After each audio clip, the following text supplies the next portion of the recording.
Well, I've really enjoyed looking at your sweaters today. Some of y'all brought it. I see some sporty ones. I think, is that a Buckeye one right there, and a Bearcat one right there?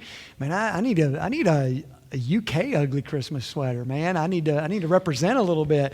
But it's been fun to watch. It's a lot of fun to do that. But I had this thought, where did that even come from? And I'd never asked that question before until I knew we were going to be doing that today just for fun. So I thought, well, let me research it. So it started with the Huxtables. Did you know that?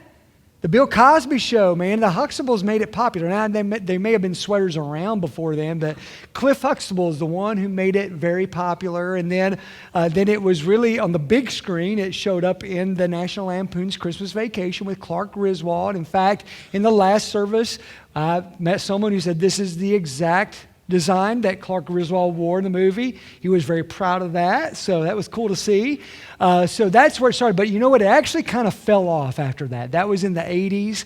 It fell off for a while, and then it took the world by storm once again in 2002. A couple of guys named Chris Boyd and Jordan Birch decided we're going to have an ugly Christmas sweater party. It ended up blowing up where thousands of people came to it. It was in Vancouver, Canada. And so since then, we just see ugly Christmas sweater parties becoming a thing. I do remember when my son Cameron, one evening, walked into our bedroom, mine and Sherry's bedroom, and we were getting ready for bed. He goes, "Hey, guess what? We're having an ugly Christmas sweater party tomorrow." I'm like, "Sounds cool, awesome. I didn't know that was a thing." He said, "Yeah, so can I go into your closet and pick out a sweater?" And we're like, "How dare you, man?"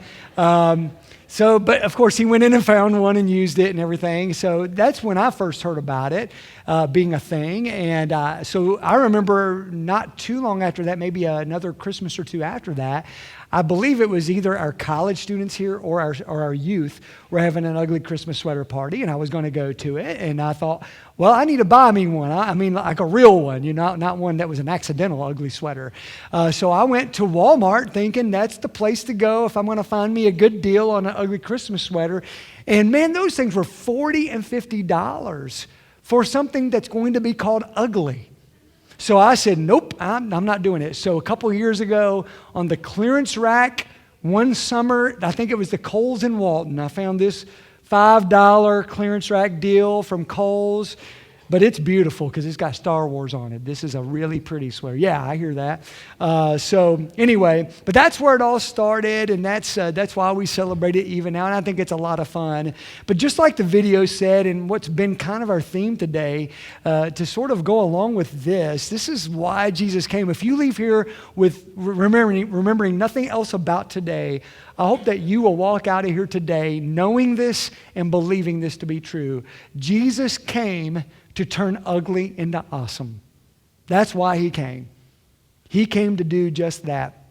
I didn't know, I was thinking this the other day, I wouldn't know what a manger was if it weren't for Jesus. You know what I mean? Like, why would I even know what a manger is? I don't even know if I would know the word manger if it weren't for Christ. But the fact that it is a feed box for animals, and I remember when I first learned that, I was like, oh, that's kind of disgusting. And the baby Jesus, the newborn king, was placed in that box. Right the very moment he was born, he immediately turned something ugly into awesome. He turned a food box into something we sing about today that held the King of Kings and Lord of Lords. Isn't that cool? And he did it for the rest of his life here on earth, and he's still doing it today. He grew up and began his public ministry, and he was known to turn the ugly darkness of the blind man into radiant light and color. He was known to turn the ugly existence of a demon-possessed boy into having a new free lease on life, not only just for him, but for his entire family who never knew what to do for him. He turned the ugly skin of the leper into beautiful, smooth skin. But not only that, a beautiful reunion with his family and friends because they had to live in isolated villages away from everyone else. That's what Jesus did. And he even took a cruel, ugly piece of wood used for shame and torture known as the Roman cross. And he turned it into something we make into jewelry today. A beautiful symbol of grace and love and mercy. From the very beginning, Jesus has been all about turning ugly into awesome. Last week, I read a quote from him that explained why he was born and placed in a manger. He tried to tell everybody. I'll quote that verse to you again. It's Luke 19:10. It says, "The Son of Man came to seek and to save those who are lost." That's why he came. But to help us to understand this truth that Jesus came to turn ugly into awesome, I want to read to you the 9 verses before that verse. I often quote this verse completely out of context. But the context with which Jesus said these words is powerful and beautiful and awesome. Because it's a part of a story of a man whose ugly was turned into awesome. I want to read to you his story starting in verse 1 of Luke 19. It says this: Jesus entered Jericho and made his way through the town. There was a man there named Zacchaeus. He was the chief tax collector in the region, and he had become very rich. We can blow by that and say, oh, that's nice. The Bible tells us the career of this man. A little detail that's nice to know. This is very important for you to know because tax collectors, especially wealthy tax collectors, were hated among the Jewish people. Why? Because one, they worked for the Roman government. And these were Jewish people. But they were working for the pagan government. And Julius Caesar was considered divine by the people who were part of the Roman government that weren't Judaism at all. They weren't embracing that. So he considered himself God. And so in many ways, a Jewish person who was supposed to worship the one true God, the God of Abraham, Isaac, and Jacob, was now working for a man who claimed himself to be God. So that's kind of an abominable thing in their eyes. But in order for a man like that to become wealthy, he had to pad his pockets. Take a percentage of their income, not only the percentage that Caesar required, but to add on to that what Zacchaeus wanted. And that's how he made his money. And him being a chief tax collector, he probably had tax collectors underneath him that he was requiring money from them too. And so they had to require more of the people they were collecting from in order to pad their boss's pockets. And if you knew anything about the socioeconomic status of most of the Israelite people back in that day, it wasn't good. People were paying their taxes to men like Zacchaeus rather than eating food, rather than taking care of their basic needs. So when people saw Zacchaeus, let me just tell you, they weren't thinking, he needs Jesus. They were thinking, Jesus, get him. Get after him. That's the evil guy. That's public enemy number 1. It was cool to hate guys like Zacchaeus. That's how formidable he was. That's how hated he was. That's how bad his reputation was. So there's a man named Zacchaeus, very rich. It says in verse 3, he tried to get a look at Jesus, but he was too short to see over the crowd. I can just imagine the jokes that they made up about Zacchaeus, blending his lack of stature, if you will, with the fact that they hated that he robbed widows and orphans to be wealthy. And there he is, trying to see Jesus. It says, so he ran ahead and climbed a sycamore fig tree beside the road, for Jesus was going to pass that way. When Jesus came by, he looked up at Zacchaeus and called him by name. Zacchaeus, he said, quick, come down. I must be a guest in your home today. Zacchaeus quickly climbed down and took Jesus to his house in great excitement and joy, but the people were displeased. He has gone to be the guest of a notorious sinner, they grumbled. And I think a lot of ground is covered in just those verses because I just wonder if Zacchaeus, I don't know what was going on in his heart and mind when he climbed up in that tree to catch a glimpse of Jesus. I don't know if he's like most of us are when we're thinking, you know what, I want to check this out, but I don't want to be full-blown committed. I'm just going to catch a glimpse of Jesus. And I can't see him right now. I'm going to climb up in a tree. And I wonder if at least for a brief moment, when Jesus turned to him and said his name, Zacchaeus, if he didn't have the uh-oh feeling more than the awesome feeling, right? Like, uh-oh. They say this guy's the Messiah, the Son of God. I don't know. Maybe he didn't feel that way out. Maybe he was pumped and excited. And I don't know if maybe the crowd around him, when Jesus looked and said, Zacchaeus, if they were like, all right, this is about to be good. We're going to see some fireworks. He's going to tell Zacchaeus off for how he has robbed widows and orphans of their livelihood, just being able to survive in order to be rich. Listen, don't miss that, guys. Don't miss that. We want to sterilize the Bible. Zacchaeus was a bad guy, had done some horrible things. And Zacchaeus heard his name from Jesus and then heard the words, I'm coming to your house today. I've got an appointment with you that you didn't even know about. And he came down and quickly invited them in. And I think that's the point where the crowd was like, what just happened here? We thought we were going to see some fireworks. We thought we were going to hear a hellfire and brimstone sermon from Jesus to one person. And we were going to be like, yeah, get him, Jesus. And instead, he's hanging out at his house. It's crazy what happened. And it goes on to say this in verse 8, meanwhile Zacchaeus stood before the Lord and said, I will give half my wealth to the poor, Lord. And if, this is kind of funny, if I have cheated, yeah you did. If I have cheated people on their taxes, I will give them back 4 times as much. Jesus responded, salvation has come to this home today. For this man has shown himself to be, he called him something that no one would dare utter to this man. He's a true son of Abraham. That's what you would call an upstanding, good, Jewish, God-fearing man. And Jesus called him that in front of his peers. I mean, the gasps and the furrowed brows in that crowd must have been something to see. And then he says these words that we often quote, for the Son of Man came to seek guys like this.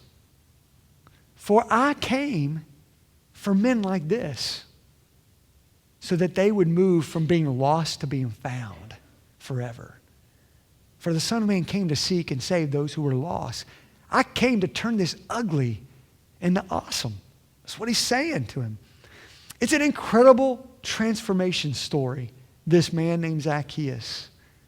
And when I look at his story, I think about this, like, how can we experience that? And how can we help others experience that? Like, this is why he came. How come we don't see even more stories of this happening? And I think that when I look at Zacchaeus' story and his interaction with Jesus here, I find 4 things that I think are very relevant for us still today. Things that he actually did that we may not pick up on, that if you do in your life, you can experience your own ugly being turned into awesome. Now listen, we all got ugly, don't we? We have it.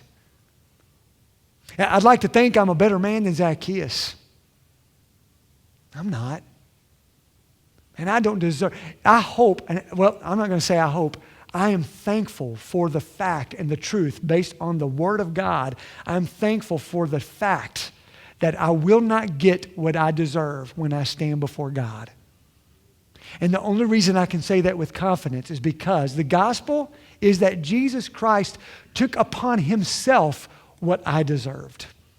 And I believe in that. And that's the only leg I had to stand on before God. I can't come before him and say, look what I did, because if I say, look what I did, he will see what I did all right, all of it. And I have nothing to stand on before him but the grace of God. That's all of us. But it's not even just that, guys.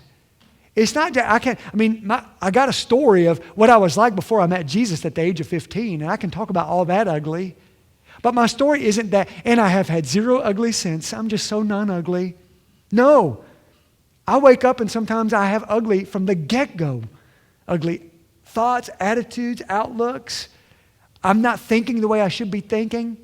I'm not waking up and saying, how can I be a blessing to someone today? I'm not waking up thinking, what does God have in store for me? I want to do what he wants me to do. I sometimes get up and I think, I'm going to do what I want to do. I don't actually say those words. I just live those words. And not only that, that's just the ugly that conjures up within me because of my sinful nature. But what about the ugly that gets put upon us? What about the ugly that gets done to you? That's a real thing. And what not just the ugly that's done to you, what about the ugly that's just right around us? That we didn't cause, but it's just there. And we feel powerless to do anything about it. Like this is just happening. And it's ugly. I'm here to tell you that Jesus came to turn all the ugly into awesome. And he does it over and over and over again. So how can we experience that? The first of four things I see happening in Zacchaeus' story is this, and I'm going to say it personally to you. You must turn towards Jesus, who, by the way, is actually pursuing you already. Henry Blackaby wrote a book called Experiencing God, Knowing and Doing the Will of God, which is a great title because I remember when I first heard about it, I'm like, that's what I'm trying to figure out. How do you know His will? How do you do His will? It's a great book. It's a great Bible study, actually. One of the things he says, one of the principles that he preaches and teaches in that book and in his study is that God is always pursuing you to have a love relationship with you, period. 10 out of 10 human beings, that's true of. Whether you feel it or not, believe it or not, know it or not, it's true. He is pursuing you, actively pursuing you. He created you. He wants an eternal relationship with you. So he's always in pursuit of you. But we are so going in the direction that we're just so going in. Sometimes aimlessly, sometimes intentionally, and sometimes completely in a different direction than God wants us to go in. Sometimes not so much. But if you got some ugly that you're dealing with in your life, listen, you can't see that ugly be turned into something awesome until you turn to Jesus. It's an obvious step that we miss. The whole story of Zacchaeus' transformation began with him just climbing a tree. That's it. He had no idea Jesus was going to call his name. And he had no idea that he was going to come to his house. His house was probably messy. And when you got an unexpected guest and it happens to be the Son of God, that's what he experienced. He had no idea this was going to happen. And friends, but it began with him turning towards Jesus. We turn towards a lot of things when we're going through ugly stuff or when we've done ugly stuff. We sometimes turn, I want to self-medicate then. I'm going to do that. Or sometimes we're going to, you know what, I'm going to turn to all these other sources of truth and wisdom and figure out what my truth is instead of turning to the truth, the way, the life. Jesus Christ, the one who made us, who knows us. So I'm telling you, it starts there. It's just as simple as it is. It's a big deal to just stop and turn to the one who came to turn all this ugly into awesome anyway. And then a second thing I see he did, you must surrender everything to him. The good, the bad, and the ugly. And Zacchaeus represented that so well. He was like this, as vulnerable as a person can be. Everybody there knew exactly who Zacchaeus was. Zacchaeus knew who he was. Jesus knew who he was. And yet he still came before Jesus and just threw it all in front of him. I know I'm a con man. I know I've lived my life completely about me and me alone. I know that poor people have suffered because of me. The good, the bad, the ugly, right there at the feet of Jesus. And that's where it starts. We got to give it all to him. We got to give it all to him. I observed Zacchaeus gave two things that we men in the room struggle most giving. Tell me if I'm wrong, guys. Two things: pride and possessions. That's tough for us men to give up on, right? The last thing we want to do is give up our pride and like, you know what? I got this. You know, I can take care of this myself. You know what? I can do this. You know what? I'm a man. You know what? That's where we are. And it takes a lot of spiritual strength to actually say, I don't got this and I need you, Jesus. And you know what? I don't care if we're poor men. What we got is ours. And we worked hard for it. And one of the hardest things for us to give up is our stuff. Men, am I right? And yet in this moment, Zacchaeus, he gave everything, the good, the bad, the ugly. He didn't do what I would have been tempted to do. Now, wait a minute. Now, if I give half to the poor And I think I've cheated about this many people times 4. What's going to be left for me? He didn't do that. I don't think he did that. Pretty sure he didn't do that. He had this moment where he realized, I will have everything if I give him everything. It's a mind-blowing moment. It's an ironic moment. It's so anti-human to think that way. It's so against the way we normally think and live our lives that I can actually have everything if I give up everything. And that's what Zacchaeus did.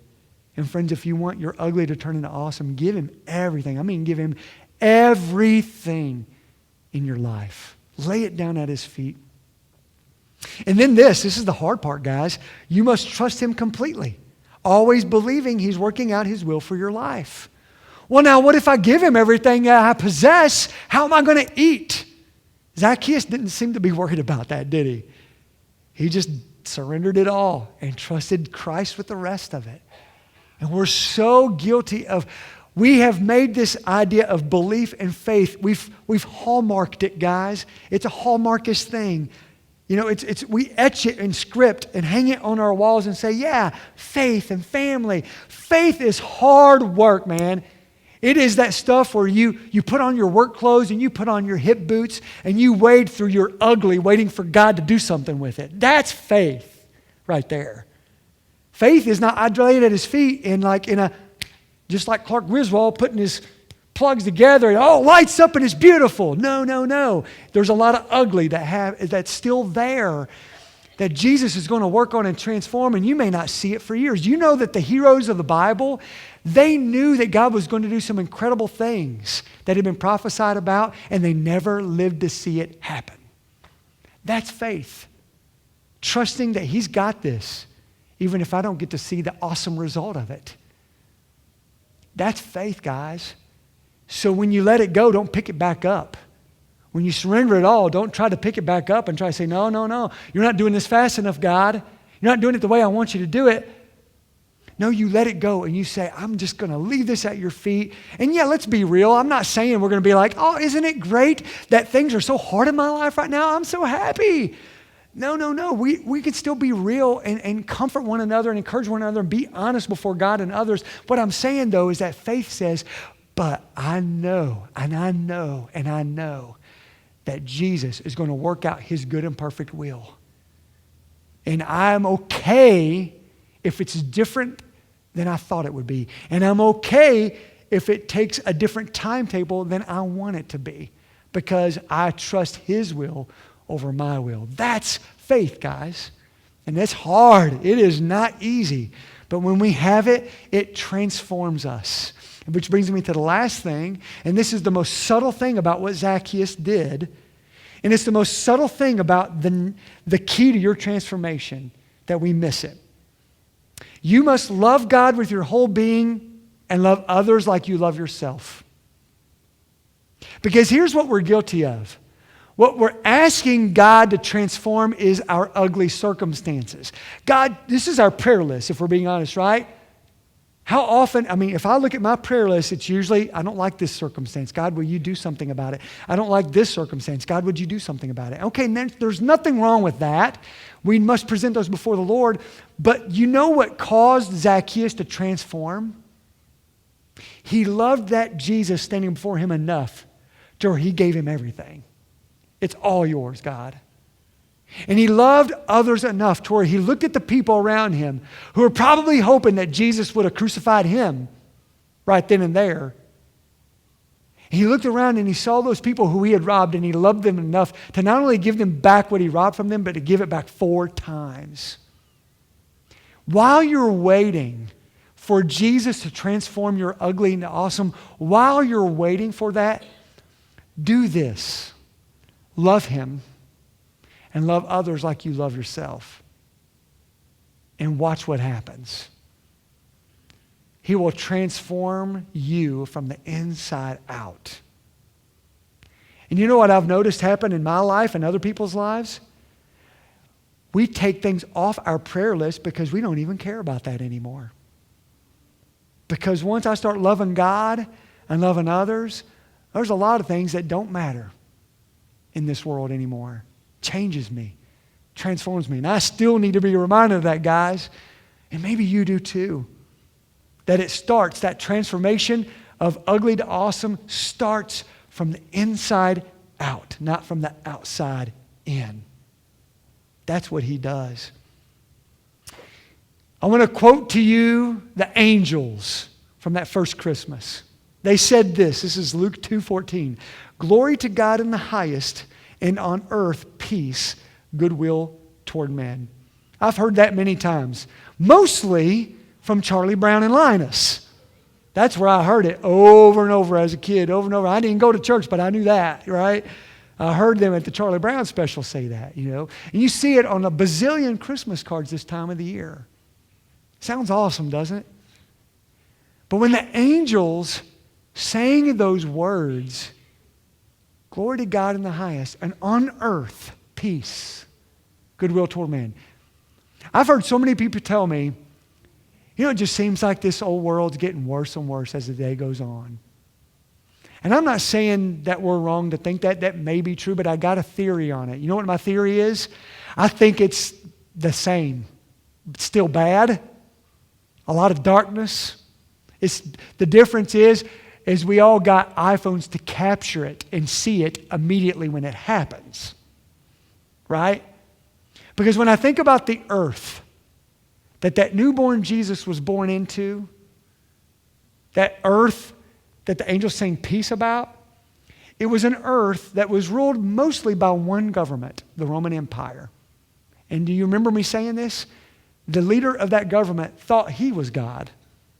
And one of his kings underneath him, King Herod, ordered the slaughter of all 2-year-old and younger boys in the city of Bethlehem with zero accountability.